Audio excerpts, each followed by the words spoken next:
After 70 years of making U.S. laugh, Bob Newhart broke down in tears during his last interview. The actor who always kept his emotions in check on film totally lost it. This occurred when the interviewer inquired about his 60-year wife, Ginnie. Her death had occurred only 3 months prior. His subsequent statement on their previous discussion stunned everyone. Suddenly, the legendary comedian who could see the funny side in any situation was completely at a loss for material. We will never look at him the same after his last remarks. Oak Park, Illinois was the site of Bob Newhart's birth on September 5, 1929. His timing was just disastrous. The stock market disaster of October 29, 1929, occurred only 7 weeks subsequent. The Great Depression hit America hard on Black Tuesday. Even the Newharts weren't immune. Millions of families did. The rate of unemployment hit 25%. Bread lines extended through urban centers such as Chicago. The hardship that Bob endured as a child occurred close to his house. Although Bob's life was profoundly affected by his incessant concern about money, he managed to find humor in it. He inherited a subtle, dry sense of humor from a time when jokes were a last resort for solace. The very mention of his name caused some perplexity. Actually, Bob's birth name was George Robert Newhart. He was born to George David Newhart mom and dad. George became an issue at home. Both the father and son would pivot if the name George was spoken. For convenience's sake, the young man chose to use his middle name. After that, he was known as Bob. That minor decision remained with him always. In and out of the spotlight, Bob became his persona. His straightforward and approachable comedic style originated from his early struggle to find his own identity. Bob also included faith in his life. He and his 3 sisters, Mary Joan Pauline, were raised in a devout Catholic household, as well as the Virgin Islands. On a regular basis, they attended church. Everyday life was infused with Catholic beliefs. A nun was even his sister Mary Joan's career path. She vowed to devote her life to helping others and took the name Sister M. Joan Newhart. Bob was very impressed by her. Humility and kindness were instilled in him by her example. His comedic timing was impeccable and delicate. His family's faith was the source of that. Even as he rose to fame, Bob said those teachings helped him stay humble. Similarly, the Newharts understood what it was like to have everything taken away. The plumbing and heating supply business that Bob's father co-owned was located in Chicago. But when the Great Depression struck, the company went bankrupt. They parted with the family automobile because things had gotten so bad. Not only did they require the funds, but they were unable to afford gas any longer. Those were details that Bob would never forget. He let the recollection color his perspective on work and wealth. His family's precarious financial situation would become a running joke for him in later years. The insanity he felt during that time inspired him to write comedies about common people's problems. A new chapter in Bob's life began in 1952. During the Korean War, he was drafted. Bob, unlike many others, remained in the United States and worked as a personnel clerk at Fort Ord, California. He dealt with the military bureaucracy, which included filing papers and keeping records. Though it wasn't heroic labor, it did teach him a lot. He found humor in bureaucracy and in people's peculiarities. His calm, everyman humor was enhanced by these encounters. It was never Bob Newhart's intention to become a comedic icon. After leaving the service in 1954, he found employment with U.S. Gypsum in the Windy City. Managing small cash and reimbursing salespeople appeared to be a straightforward assignment. However, the truth was far worse. Over and over again, Bob stayed late, striving for financial parity. The figures would consistently be incorrect regardless of his actions. He emptied his own pocket of cash and tossed it into the drawer one night, distraught and weary. From that point on, he personally paid for any discrepancies that occurred in the books. Although his co-workers were unimpressed by his silent submission, it did open his eyes. Bob had a feeling that accounting wasn't his calling. He lived a different life after that 1.67 error. He departed from U.S. Gypsum and found employment with the Glidden Paint Company. Things went worse from there. They offered to move him to Maine, but he turned them down. His career in accounting came to an end with just one decision. With his mind set on making a change, he remained in Chicago. He scraped by as a voiceover artist and copywriter. The situation, however, had changed. Robert was prepared to make a bold move. Together with his pal Ed Gallagher, he would sneak into the workplace late at night and use the recording equipment of the corporation. Sending out comedy cassettes to radio stations was their plan. It was a basic concept. Despite selling for only $4, the tapes cost $5 to produce and ship. They lost more money with each sale. To Bob, it was irrelevant. Session after session, he rebelled against the monotony of his day job and experienced the exhilaration of creation, hearing his own voice recorded and experiencing something new. Money was no longer an issue. It was all about coming into his own. A well-known Chicago DJ named Dan Sorkin was one of the people who received one of those tapes. Something unique about Bob's voice caught Sorkin's ear. On his radio program, he played the cassette. The audience adored it. Jim Conkling, president of Warner Brothers Records, saw it shown to Sorkin. Despite Bob's lack of live performance experience, Conkling nonetheless extended a contract to him.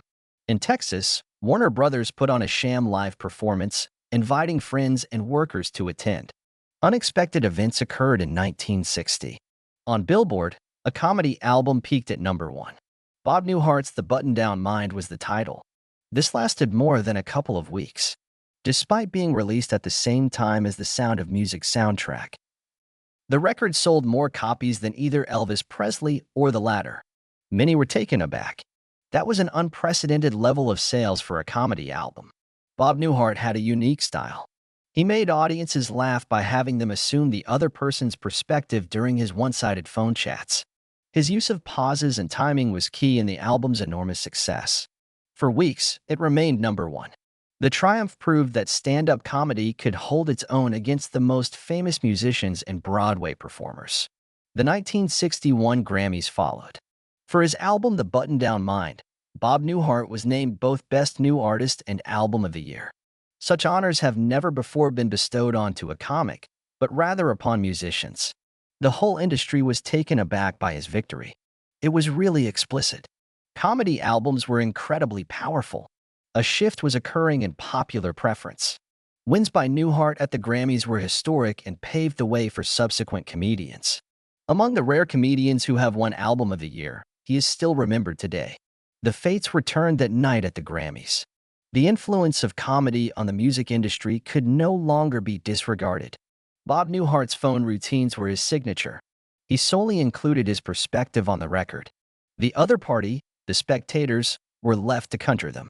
At other times, it was a real person from the past. At other instances, it was someone who did not exist. The simplicity, the timing, and the pauses were what made it magical. Individuals were involved in the events.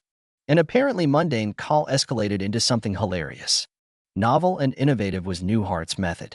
Comedians who came after Steve Martin and Jerry Seinfeld both claimed that these sketches were an inspiration for their own acts. Many consider Newhart's calls to be among the finest instances of comedic timing ever. His even greater success was confirmed by the charts. Priority 1 was The Button-Down Mindset.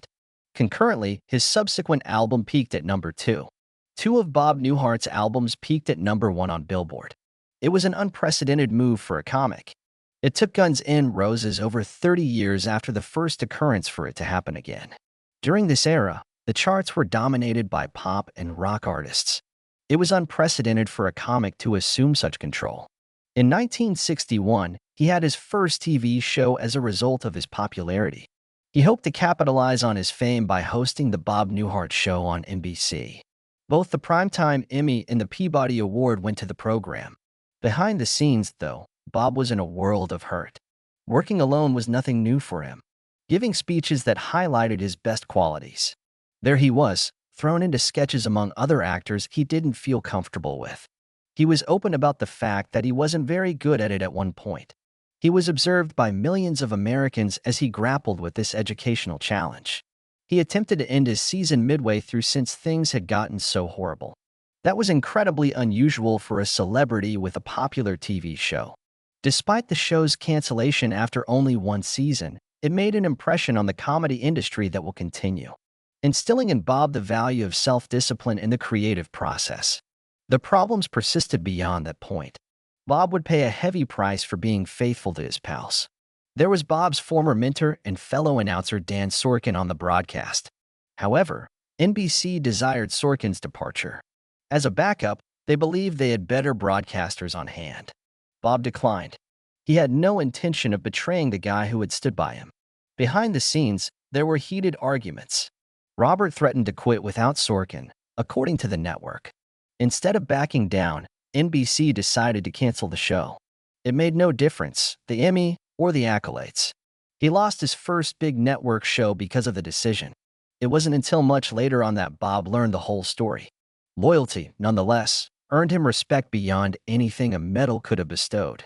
One of the most illustrious stages in the world was Bob's destination in 1964.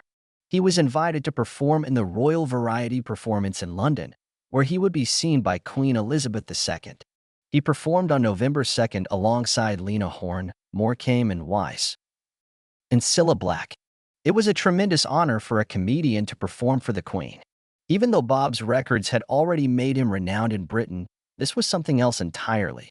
Everyone was glued to their screens. His subtle, astute wit was as welcome among the British audience as it was in his native country. In retrospect, he regarded it as a defining event in his professional journey. The night before, he demonstrated that his comedic talents could transcend national boundaries. Bob had an equally extraordinary existence away from the theater. The comedian Buddy Hackett introduced Bob to Virginia Ginnie Quinn in 1963. Because Hackett was certain they would be wonderful for each other, he arranged for them to meet. Despite Ginnie's other romantic involvements, he foretold that they would tie the knot and even made light of the idea of a possible child's name being named after him. Buddy was correct. Bob and Ginnie were married in January 1963. They were married for 60 years. Ginnie became Bob's rock by being there for him through thick and thin, providing constructive criticism and influencing his professional trajectory. In Hollywood, where many marriages end in divorce, theirs was an unusual love tale. Bob and Ginnie placed a premium on family. Robert, Timothy, Jennifer, and Courtney were born in 1963, 1971, and 1977, respectively, to this couple. They eventually welcomed 10 grandkids. Their life was shaped by their profound Catholic faith. Bob attended 2 weekly services. Faith, in his view, was the glue that held their marriage together. Being a devout Catholic, he maintained, required staying in a marriage through thick and thin. His comedy was a reflection of those values, clean and courteous. Something unique happened when Bob Newhart returned to television in 1982. As the placid New Yorker who took over a little inn in Vermont, he portrayed Dick Loudon. It wasn't only Bob's sardonic wit, though, that made the show memorable. He was surrounded by peculiar and entertaining characters. Mary Friend added tenderness and charm to the role of his wife Joanna. Tom Poston's portrayal of the naive but endearing handyman George Utley was spot on. Michael, the anxious TV producer, couldn't unwind, and Stephanie, the wealthy maid, refused to work. Aside from Larry, no one would ever forget his 2 silent brothers, Daryl. "Hi, I'm Larry," is their basic greeting. "My brother Daryl is this guy." My other brother Daryl also achieved national fame. Their strange antics and subtle jokes always managed to get a good chuckle out of everyone. The gorgeous Vermont backdrop, modeled after the actual Waverly Inn, added to the comedic effect of the madness. While everyone else went absolutely bonkers, Dick struggled mightily for 8 years to maintain his sanity. The show's success was due in large part to its bizarre and everyday elements. Behind the scenes, though, Bob Newhart encountered a monster much more terrifying than his eccentric next-door neighbor. He was very ill in 1985 due to his smoking. For years, he had been a heavy smoker, lighting up even at odd hours of the night. The harm accumulated. He began to produce an excess of red blood cells. He nearly suffered a stroke when his blood thickened to a dangerous level. In Miami, the warning sign arrived in the form of an uncontrollable nosebleed. The truth was given to him by doctors as they hurried him to the hospital. He had reached his breaking point due to his smoking. It was a terrifying experience for 56-year-old Bob. That was the day he decided to stop smoking for good. His health improved rapidly, and he continued working for a long time after that. As a whole, the show did very well.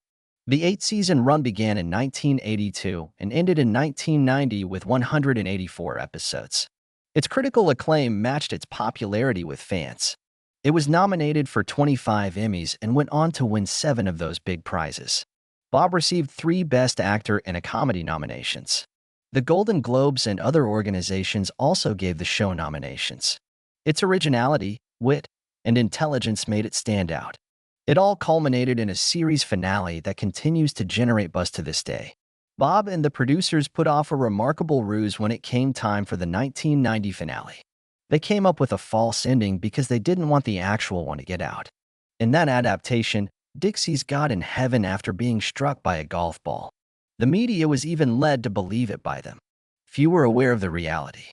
The audience let out a gasp as the actual conclusion was filmed.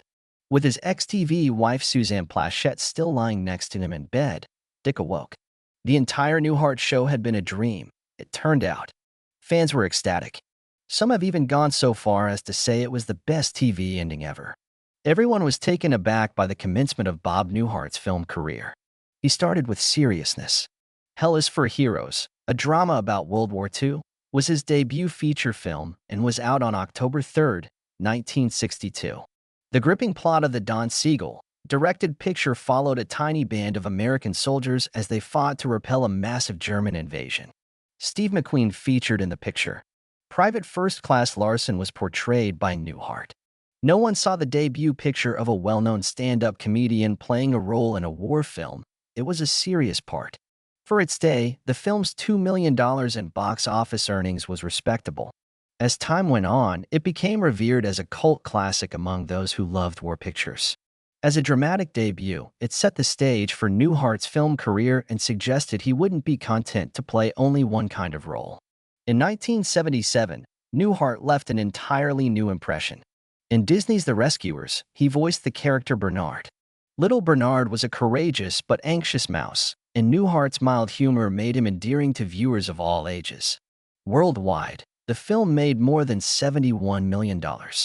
Newhart's work was so beloved that he returned for the sequel, The Rescuers Down Under, in 1990.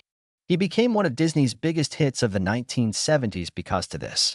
Not only was it one of the pioneering uses of Disney's revolutionary CAPS animation method, but it was also one of the earliest animated sequels. Newhart's welcoming and humorous voice took Bernard's wit to a new age and contributed to his status as one of Disney's most beloved characters. Catch-22, which Newhart starred in 1970, showcased a different aspect of his talent. He portrayed Major, a figure who is promoted to major only on the basis of his name and then gets stuck in the shackles of military red tape. On June 24, 1970, the film premiered, adapting the renowned novel by Joseph Heller. It was Alan Arkin and Orson Welles that were in it, and Mike Nichols was the director. Approximately $24 million was the global gross for the film. Catch-22 went from having mixed reviews to becoming a cult classic. Proving that he could manage both comedic and dramatic roles with equal ease, Newhart's deadpan delivery rendered his character's plight both humorous and tragic. When Newhart landed a part in 2003, it brought in a new fan base for him. In the beloved modern Christmas comedy Elf, he played the role of Papa Elf. On November 7, 2003, the film's director and actor, Jon Favreau, were joined by Will Ferrell. With over $220 million in box office receipts, it was a massive success. Kind, knowledgeable, and subtly hilarious, that was Newhart's Papa Elf. One of the film's most beloved elements was his character. Papa Elf introduced Bob Newhart's comedic style to a new generation of fans, many of whom had never seen him before. Newhart had 14 film roles spanning over half a century. Playing a cunning con artist in 1968's Hot Millions was his first big role. Years and years later, in 2011, he made an appearance in Horrible Bosses. From cartoon adventures to popular comedies, his filmography covers it all. Despite dedicating a large portion of his career to television, Newhart never let his film career lag. Many were ecstatic when Bob Newhart returned to television in 1992. Bob was the name of his new show. He portrayed the kind comic book artist Bob McKay, who in the 50s invented the superhero Mad Dog. The show's concept was brilliant. It was a jab at the comic book industry and the efforts to make comics a little less violent in the past. As the show ran, they went so far as to produce actual Mad Dog comics. Originally, Bob McKay returned to his previous comic, but the network insisted that the hero adopt a more sinister and aggressive tone, typical of that era's comics. After a while, the show's once charismatic style began to fade. The show was rescheduled for a different night and the cast was replaced. It was useless. The 33rd episode was the last. Many were taken aback. Although previous Newhart shows were successful, this one was a bust. CBS still had hope for Bob. Midway through the 1990s, CBS president Les Moonves wanted him back on TV. Despite Moonves' persistent prodding, Bob eventually agreed to do it. Bob, he thought, still had something unique to provide. By 1997, George and Leo had become engaged. Judd Hirsch co-starred alongside Bob. Both were already famous for their sitcoms. CBS recruited A-listers for its production staff. Renowned filmmakers and authors were on staff. It appeared to be flawless, but it was ineffective. The event got off to a good start. They even had a special episode with celebrity guests, but that was cut after only one season. But Moonves' attempt demonstrated the confidence people had in Bob's abilities. There was an air of certainty around George and Leo. The show featured Judd Hirsch and Bob Newhart, two very different fathers-in-law. Bob portrayed the role of a bookkeeper.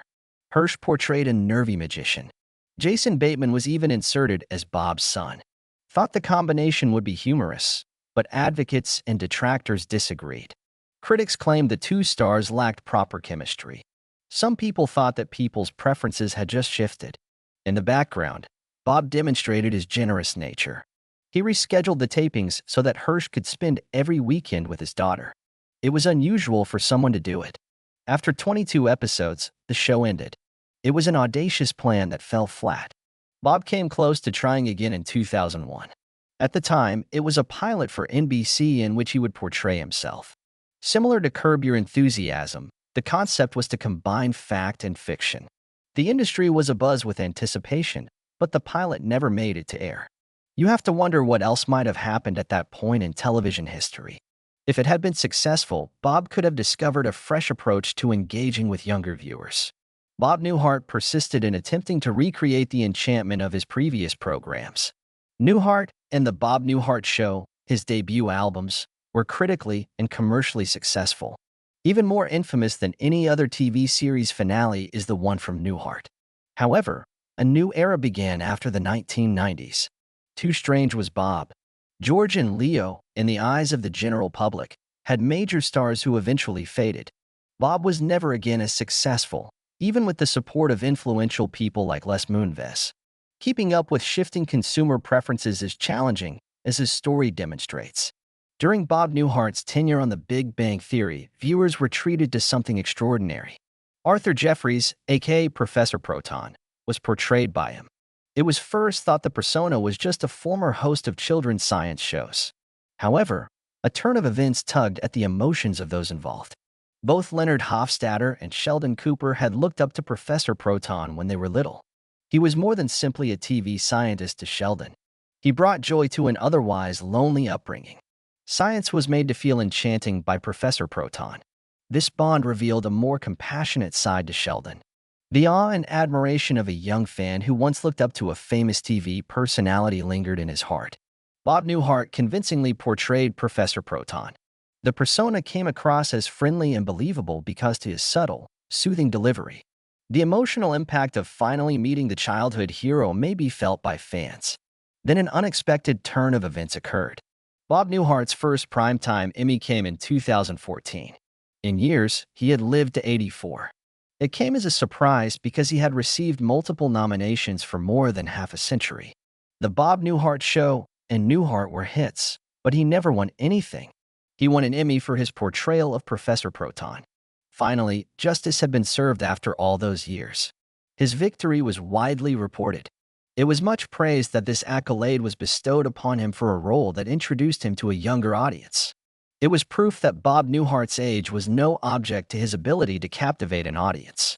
On the show, Bob Newhart continued even after Professor Proton died. He returned to Sheldon as a ghost and offered him some wise words. Funny as they were, these incidents got people thinking. In Star Wars, they evoked the scene where Obi-Wan Kenobi guides Luke. Professor Proton, Bob Spector, assisted Sheldon in confronting life's profound mysteries. These scenes were a blend of seriousness and comedy. The spectral guide gave Sheldon's story more complexity, which the audience adored. There was more than one appearance by Bob Newhart. He made 6 appearances on The Big Bang Theory from 2013 to 2018. Every time, that meant the 22nd episode of the season. The show loved to sneak in quirky patterns like that little detail. Seeing him in any of the 11 seasons was like a major event. Many were eager to see him. The characters, particularly Sheldon, benefited from his scenes. One of the show's most beloved recurring roles was his portrayal of Professor Proton. Professor Proton continued to exist even after Bob Newhart's portrayal of him ceased on The Big Bang Theory in 2019. He began providing voiceovers for young Sheldon in 2017. He continued to mentor young Sheldon through these voice cameos. Listeners instantly felt at ease with his voice. It served to unite the two series. Bob's work demonstrated his openness to experimenting with new ideas. Throughout his entire career, even towards the end, the charisma that he brought to his live-action roles translated beautifully into his voice. Off-screen, Bob and Ginnie Quinn Newhart's love story was a touching one. For 60 years, they were wed. Comedian Buddy Hackett set up their blind date in 1962, and that was the beginning of it all. In spite of Buddy's jokes to the contrary, they ended up marrying and naming a child after him.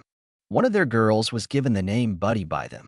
January 12, 1963 was the wedding day of Bob and Ginnie.